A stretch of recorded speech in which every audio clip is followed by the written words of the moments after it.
Hello everyone, Joseph Dunphy here, and this is your weekly Grass10 grazing management update on the Dairy Edge. PastureBase Ireland figures are: the average farm cover is 941 kilos of dry matter per hectare, and the growth rate this week is 9 kilos of dry matter per hectare. Dry matter percentages are as follows: 16% recorded in Athenry, County Galway, 18% recorded in Oak Park, County Carlow, and 16% recorded in Moore Park, County Cork. The predicted grass growth, rainfall, and soil temperatures for the week are: the grass growth is expected to be in the region of about 10 to 12 kilos across the country, as cooler and wetter weather still appears to be the order of the day.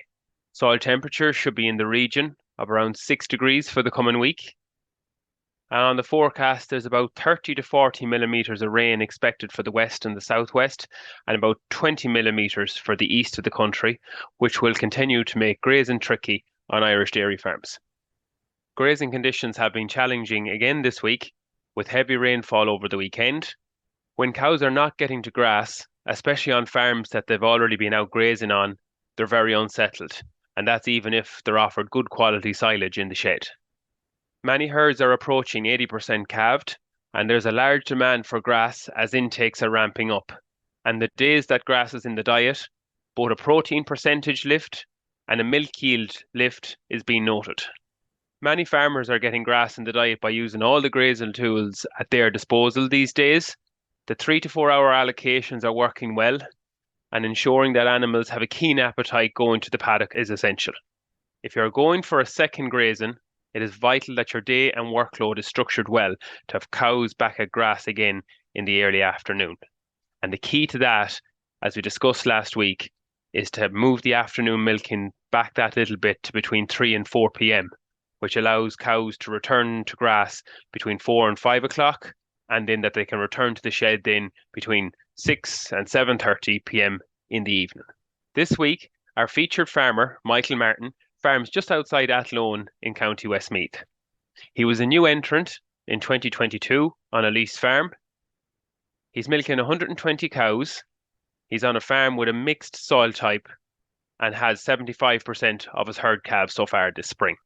Grazing has been difficult for Michael again over the last couple of weeks, but good drying over the weekend has improved the farm, and he's currently getting 2 grazings in per day at the minute.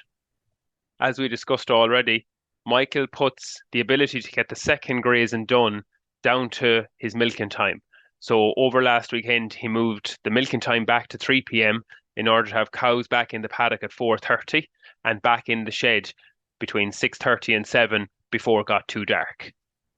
Michael has about 50% of the farm spread with 2,600 gallons of dilute slurry per acre.